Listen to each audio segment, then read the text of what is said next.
ตอนนี้ผมนั่งอยู่ตรงที่นี้นะที่มีรถทั้งหมดเห็นก่อนว่ามี3คันเป็นตำนานของเฟอร์ดินานด์นั่นเองอันนี้ข้อมูลมาจากพี่โจนะครับว่าในคำว่าเฟอร์ดินานด์เนี่ยเขาทำรถโฟล์กเต่าแน่นอนแหละถ้าพูดถึงเรื่องโฟล์กก็จะคิดถึงรถที่มันเป็นกระดองเต่าโค้งๆใช่ไหมฮะแล้วก็มีคาร์มานเกียร์แล้วก็พอร์ชด้วยนะครับเพราะฉะนั้นพี่โจเนี่ยก็พาผมมาที่นี่ที่มีรถที่ทำเสร็จสมบูรณ์แล้วนะครับก็คือเป็นการหยิบคันไหนไปเทสรันเนี่ยทำเสร็จสมบูรณ์ต้องมาจอดไว้ตรงนี้นั่นเองนะครับแล้วสำหรับรถของพี่โจคันแรกประสบการณ์ของพี่โจรถคันแรกคิดมาจากอะไรผมชอบรถยนต์ครั้งแรกเลยเนี่ยผมชอบรถ Volkswagen เหมือนกันครับเป็นปีแรกคือเป็นปี 1958 เป็นไฟกระดกหลังคาถลกก็ได้มาครั้งแรกก็ดีใจมากแล้วก็ชอบดีไซเนอร์ที่ทำรถคันนี้ออกมาก็คือเฟอร์ดินานด์เนี่ยพอเราเริ่มเล่นเริ่มศึกษาเริ่มอินกับมันเราก็เริ่มไปศึกษาว่าเขาทำรถรุ่นไหนบ้างพอเรารู้ว่าเขาทำรถรุ่นไหนบ้างเราก็ไปซื้อมาแต่ซื้อเนี่ยให้เรารู้จริงเราก็ต้องถอดแล้วรื้อประกอบทำมันเองก็เลยกลายเป็นช่างโดยปริยายก็ซื้อทุกคันที่เฟอร์ดินานด์ได้ทำแล้วครับคือเวลาผมเล่นรถเนี่ยผมจะเล่นรถตามดีไซเนอร์ที่ผมชอบครับเราก็สนุกกับการคิดของเขาไปด้วยเฟอร์ดินานด์เป็นใครสำหรับพี่ฮะก็ผมมองเฟอร์ดินานด์ในมุมมองของผมใช้คำว่าเป็นดีไซเนอร์ดีกว่าครับเป็นดีไซเนอร์ที่มีความเป็นอาร์ตแล้วก็เป็นแมคานิกด้วยครับผมก็เลยชอบเป็นการส่วนตัว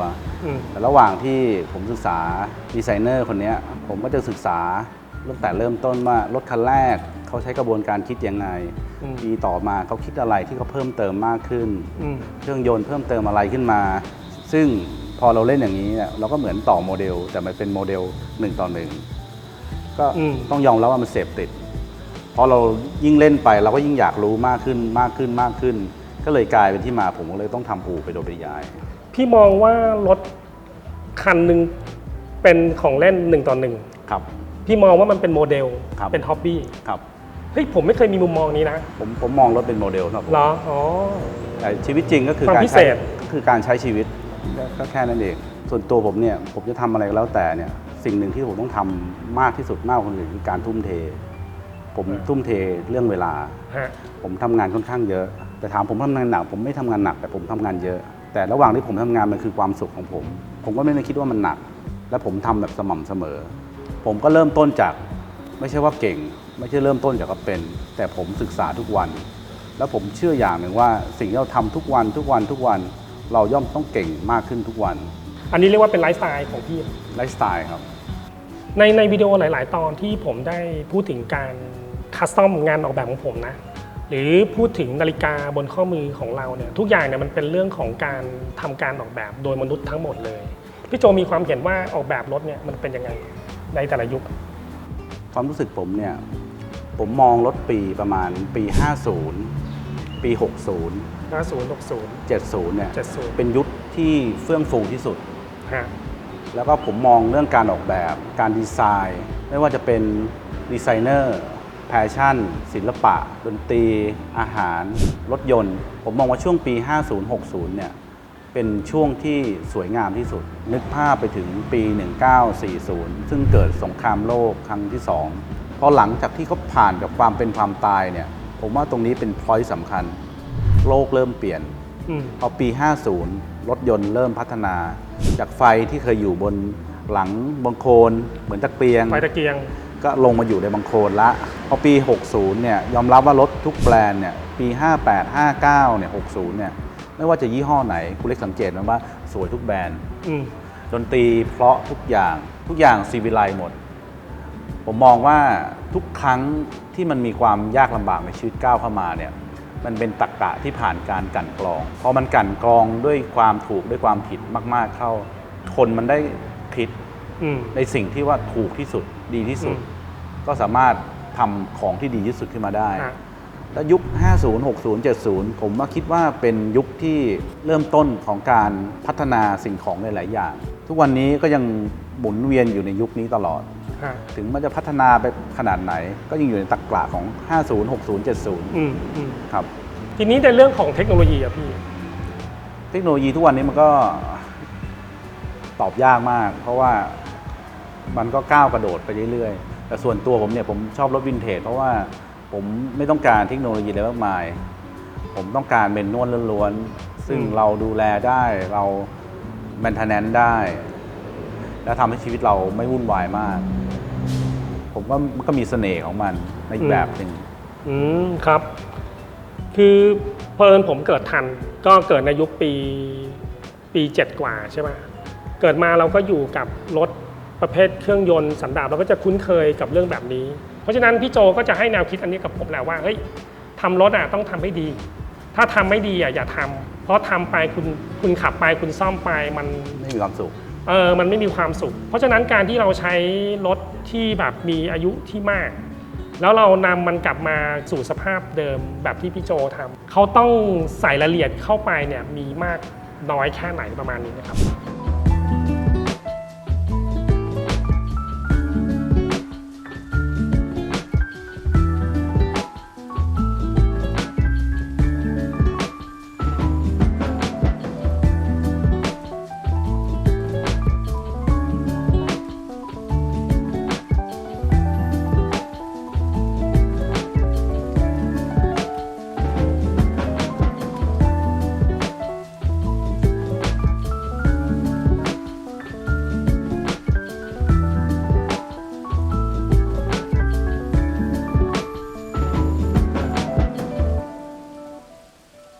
มาดูรถโฟล์คเต่าเปิดประทุนคันแรกของพี่โจตรงนี้ก่อนหลังจากรถทำเสร็จแล้วหน้าตาเป็นแบบนี้โคตรสวยเพราะฉะนั้นในรายละเอียดของรถคันนี้มันก็มีความพิเศษเพราะว่ามันไม่มีหลังคาหลังคาถูกเก็บไปอยู่ด้านหลังแล้วก็รายละเอียดความพิเศษของมันเป็นยังไงบ้างครับพี่โจครับก็เป็นรถโฟล์คเต่าเปิดหลังคาคันนี้เป็นปี 1957ความพิเศษของมันอยู่ที่ดีเทลและลูกเล่นของรายละเอียดนะครับที่คอนโซลเพราะคันนี้ดีเทลก็จะเป็นเรื่องออปชั่นของปีนั้นซึ่งเป็นของเล่นโฟล์คเนี่ยเป็นอะไรที่สนุกมากเพราะว่าของเล่นค่อนข้างเยอะผมไปนั่งกับพี่ได้ไหมได้ครับเชิญครับอันนี้ก็จะเป็นที่ล็อกเกียร์เพราะรถเปิดประทุนกันรถหายก็ล็อกเกียร์เวลามีของสำคัญก็ล็อกที่ฝากระโปรงหน้าไม่ให้เปิดเป็นกุญแจล็อกเก๊ะก็ล็อกได้อันนี้ก็เป็นที่ใส่เหรียญเปิดมาเป็นที่เขียบบุหรี่อันนี้เป็นการดอกไม้อันนี้เป็นชุดแต่งของเขาเรียกออโตมิเตอร์ก็จะมีนาฬิกามีวัดน้ำมันสมัยก่อนไม่มีวัดน้ำมันในถังมีวัดน้ำมันแล้วก็วัดความร้อนเข็มทิศครับอันนี้ก็กระจกเสริมส่วนตัวนี้เป็นคอพวงมาลัยแต่งของ Volkswagen แล้วก็ใช้กับ 356 PA ด้วยก็จะมีคันยกไฟสูงต่ำแบบทิศได้มีไฟกระพริบไฟเลี้ยวแบบมีไฟเตือนโอเคอันนี้คือของเล่น1:1ใช่พวกนี้เป็นของโฟล์คจริงๆไหมของโฟล์คทั้งหมดเป็น Neo Stock ครับโฟล์คทำรถแล้วทำแจกันด้วยเหรอใช่เป็นออปชั่นมันน่ารักเนอะน่ารักอันนี้ก็เป็นวิทยุปิกนิกสามารถดึงออกมาแล้วก็ไปนั่งปิกนิกได้แล้วมันขยายเสียงยังไงพี่ก็มีถ่านใส่ข้างในนี้แล้วก็ต่อได้เป็นของโฟล์คแล้วก็มีพัดลมปิกนิกเสียบโฟล์คลงไปแล้วก็เป่าหรอใช่อันนี้ก็เป็นกาทำกาแฟเอสเปรสโซ่ก็เสียบปลั๊กที่โฟล์คนี้อันนี้คือยังไงพี่ก็เป็นออปชั่นของแต่งของมาจากเยอรมันครับอ๋อเหรอใช่ครับคือทำเพื่อมาใช้กับรุ่นพวกรถเต่าใช่ครับอ๋อใช่แล้วก็เบาะตัวนี้สามารถเอนพับได้ซึ่งรถเต่าทั่วไปไม่มีนี่เป็นออปชั่นพับเบาะเอนได้นี่คือเอนยังครับกดแล้วก็เอนอันนี้เป็นสเปคเอนไว้ดูหนังกลางแปลงในสมัยก่อนไม่เกี่ยวใช่ไหมเอาไว้นอนเล่นดูดาวนอนพักผ่อนปกติรถโฟล์คเอนไม่ได้ใช่นี้เราก็เอนแล้วก็นั่งดูวิวอากาศเย็นๆริมทะเลแต่ว่าโฟล์คคันที่2ผมบอกมันเบี้ยวได้นะพี่เวลาพับแล้วมันเอี้ยวอ่ะรถโฟล์คจะเอี้ยวเพราะว่าใช่ครับแมคานิกมันเป็นอย่างนั้นแต่คันนี้เป็นช่างแต่งจะพับได้แต่งโดยเยอรมันครับเป็นออปชั่นมีอะไรที่ไม่ใช่เยอรมันพี่ในรถคันนี้เมื่อกี้ถามคำถามนี้ดีกว่ามีอะไรที่มันแปลกปลอมเข้ามามีลมยางครับ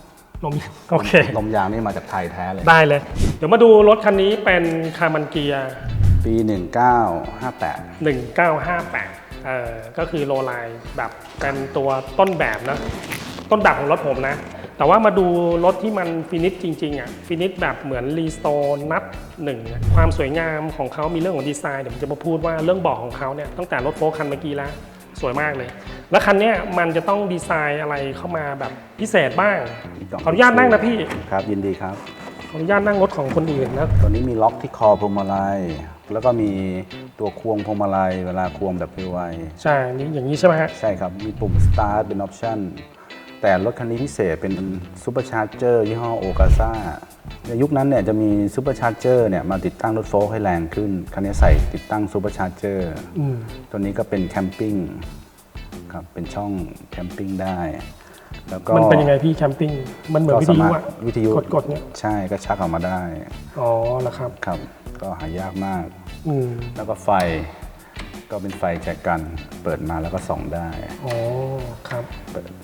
ก็หมุนขึ้นก็เปิดสองฝั่งเวลาใครอ่านหนังสือคนขับอยากดูของก็สามารถเปิดได้เลยก็เป็นออปชั่นแต่งมีเข็มทิศอันนี้ก็เหมือนเดิม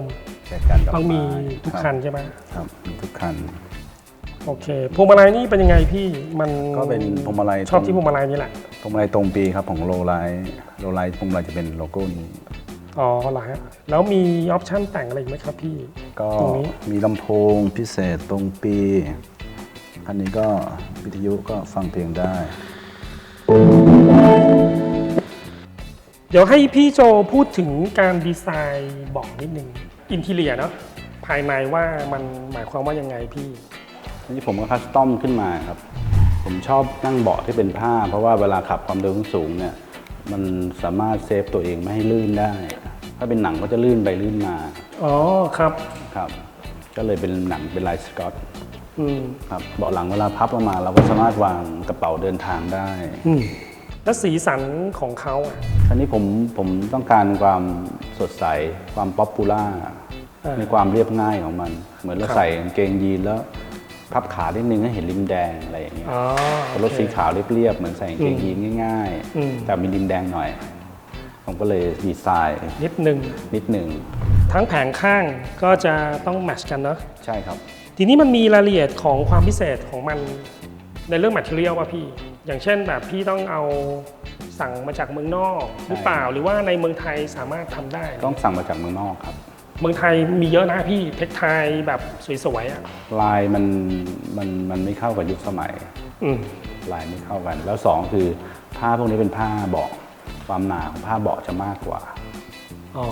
เราไม่สามารถเอาผ้าธรรมดาที่ตัดเสื้อตัดอะไรมาตัดเป็นผ้าเบาะได้เพราะนั่งแล้วก็ขาดครับรวมถึงพรมด้วยหรือเปล่าใช่ครับมันต้องหนากว่าเหรอพี่หรือไงมันเป็นพรมทอครับพรมทอก็สำหรับบ้านก็มีแต่ราคาค่อนข้างแพงผมพวกนี้ต้องเป็นพรมทอเพราะเราสมัยโบราณพรมทอหมดไม่ได้มีเครื่องจักรอุตสาหกรรมสำหรับอัดขึ้นมาเป็นหลายๆเมตรอะไรเนี่ยอันนี้น่าสนใจแล้วก็น่าคิดคือเราพูดถึงอินทีเรียเนี่ยแสดงว่าคนหนึ่งที่จะเอาหลายๆอย่างเข้ามาผสมกันไม่ว่าจะเป็นเทคไทยเป็นหนังเป็นวัสดุต่างๆเขาต้องเป็นเหมือนคนที่รู้คุณสมบัติของสิ่งนั้นให้ได้จริงๆการที่ผมเป็นคัสตอมเนี่ยคือผมเป็นเมคเกอร์คนหนึ่งที่ทำงานเครื่องหนังเกี่ยวกับเรื่องนาฬิกาใช่ปะเราก็จำเป็นต้องรู้แมททีเรียลจริงๆไม่ว่าเราจะทำให้มันแปลกแยกออกไปจากที่เคยมีอยู่แล้วนะเพราะฉะนั้นในความรู้ความเข้าใจเรื่องแมททีเรียลเป็นส่วนที่สำคัญของคนที่จะต้องดีไซน์คัสตอมเมดหรือคนที่เป็นเมคเกอร์นะครับคือเรามองเห็นจริงๆว่าคนหนึ่งที่จะต้องมีความเข้าใจแบบนี้ทั้งหมดเลยเป็นเรื่องยากมากนะครับในการตามหาบุคคลคนนี้อะไรเงี้ยเพราะฉะนั้นเนี่ยคนที่แบบทำให้รถสมบูรณ์แบบจริงๆเลยเนี่ยคือยืนอยู่ตรงนี้นี่เองนะครับพี่โจเนี่ยทำหลายๆคันเนี่ยให้มันเพอร์เฟกต์ทุกคันเลย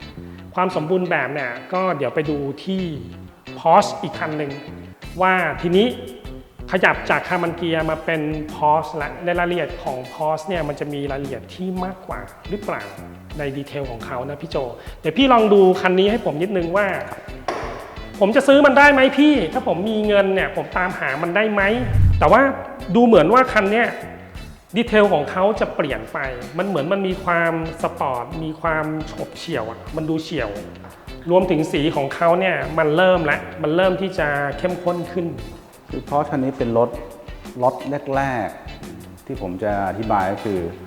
ปี ปี 1964 ที่ผมเกริ่นเรื่องต้นรายการเนี่ยไปถึงปี 1968 เนี่ยรถล็อตแรกของ Porsche เนี่ยเขาเรียกว่ารถช็อตวิลเบสคันนี้เป็นปี 1968 พวงมาลัยขวาแท้เป็นปีสุดท้ายของช็อตวิลเบสแต่ที่น่าตื่นเต้นเนี่ยคือสีเดิมรอบนอกเป็นสีเดิมจากโรงงานในปี 1968 ซึ่งไม่ได้ถูกทำเลยเฮ้ยทำจริงพี่ครับเบาะภายในพรมอินทีเรียต่างๆของรถภายในนี้เดิมจากโรงงานตั้งแต่ปี 1968 ซึ่งคนดูแลรถก็เอามาหิตของจริงดูแลรถได้ดีผมบอกหลายๆคนว่าแล้วแต่คนดูแลซึ่งรถคันนี้คนดูแลคนแรกเนี่ยดูแลได้ดีมากเขาเข้าใจในการดูแลรถคันนี้ไม่ค่อยโดนน้ำเขาใช้วิธีคลีนแห้งเอารถก็เลยไม่เกิดความชื้นสะสมแล้วไม่ผุเลย เวลาเขาขับรถมาแล้วเกิดความชื้นจากด้านในก่อนจะเข้าบ้านเขาเปิดกระจกรถลง10 นาทีให้ลมมันโฟลว์ก่อนเข้าบ้านปิดกระจกข้างในไม่เกิดความชื้นอินทีเรียต่างๆก็เลยสมบูรณ์เหมือนว่ารถไม่เคยตากแดดตากฝนเลยเหรอพี่ใช่ครับคือผมรีสโตร์รถให้สวยเนี่ยผมทำได้แต่ผมหาเงินซื้อรถที่ไม่เคยทำเลยแล้วสวยผ่านการเวลาผมหาได้ยากมากซึ่งตรงนี้ก็จะเหนือขึ้นไปอีกชั้นหนึ่งก็คือความสมบูรณ์มันมีคนแบบนี้อยู่ในโลกเหรอเก็บรถได้แบบเนี้ยก็ผมคิดว่าทุกคนก็ใฝ่ฝันที่จะทำอย่างนั้นทุกคนถ้ามีความรู้ความเข้าใจครับสุดจริงอ่ะแล้วคันนี้มีรายละเอียดที่แบบอยากจะบอกคนที่ไม่เคยรู้ว่าวิธีการดูรถให้ดูยังไงพี่ก็ดูเส้นสายร่องของตะเข็บต่างๆนะครับว่ารายละเอียดดีไหมดีเทลดีไหมครับคันนี้ก็จะมีสิ่งที่ใส่เพิ่มเติมเข้าไปคือออปชันก็คือตัวนาฬิกาฮอยเออร์ซึ่งเป็น Neo Stock อันนี้เป็นฮอยเออร์ปารีดักก้าแล้วก็เป็นมอนติคาร์โลอันนี้เป็นบอดี้เหล็กนะครับตอนนี้ก็ทั่วโลกหายากมากครับออปชันพวกนี้พี่โจมาใส่เองใช่ไหมผมใส่เพิ่มเข้าไปครับโอเคแล้วพี่โจไปตามหามันนี่ต้องยังไงพี่เหมือนพี่ต้องรู้ว่าในยุคนี้ใช่ครับปีนี้ของแต่งของแข่งที่อยู่ในสนามพวกนั้นมันประกอบไปด้วยอะไรบ้างใช่ครับพี่ทำยังไงอ่ะแบบพี่จะไปรู้ได้ไงว่ารถแข่งคันหนึ่งในสนามเนี่ยมันจะต้องมีอย่างเงี้ยมันก็จะมีประวัติศาสตร์ของมันของรถแต่ละคันว่ามีอะไรบ้างเราก็ต้องศึกษาหาความรู้เข้าใจระหว่างทำงานเราก็ต้องแบ่งเวลาในการศึกษาความรู้เนี่ยผมพูดตามตรงไม่สามารถศึกษาได้ทั้งหมดเราต้องอัปเดตทุกวันเลยศึกษาทุกวันบางทีสิ่งที่เรารู้วันนี้ผ่านเวลามาอาจจะเป็นผิดหลายอย่างอาจจะไม่ใช่ก็ได้พี่โจแนะนำท่านผู้ชมนิดนึงคนน่ะจะเริ่มต้นที่จะเล่นรถอย่างแบบถูกต้องถูกหลักเอาแบบง่ายๆอ่ะบางคนพร้อมมีเงินบางคนพร้อมมีความรู้บางคนพร้อมมีความเข้าใจด้วยแต่สิ่งหนึ่งที่สำคัญที่สุดที่ได้หลายคนมีความรักถ้ามีความรักมีความรู้มีความเข้าใจมีเงินมีเวลากับมันแล้วทำทุกอย่างให้มีความสุขวันนี้คือทุกอย่างเอนจอยหมดแฮปปี้หมดก็เป็นองค์ประกอบ5อย่างจ้ะที่พี่โจพูดแล้วก็ยังไงก็ตามรถก็คือรถแหละแต่สิ่งที่มันจะมีค่าเขาเรียกว่ารถคันนี้มันจะมีคุณค่ามากเลยคือเราต้องมีความสุขกับมันคือเราต้องเอนจอยกับมันแบบเข้าถึงมันจริงๆเหมือนมันเป็นส่วนหนึ่งกับเรานะแล้วก็เราควรจะใช้มันอย่างมีความสุขเพราะฉะนั้นพี่โจเนี่ยส่งมอบสิ่งนี้อย่างเดียวเลยที่ผมได้รับคือว่าความรักนั่นเองนะครับก็ขอบคุณมากครับพี่โจจบด้วยกอดพี่โจที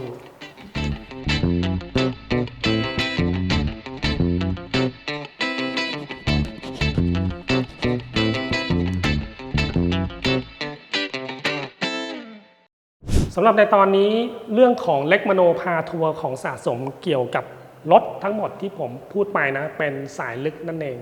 อย่าลืมนะครับกดไลค์กด Subscribe ให้กับผมด้วยนะครับเพื่อที่จะไม่พลาดในการให้ผมพาไปดูของสะสม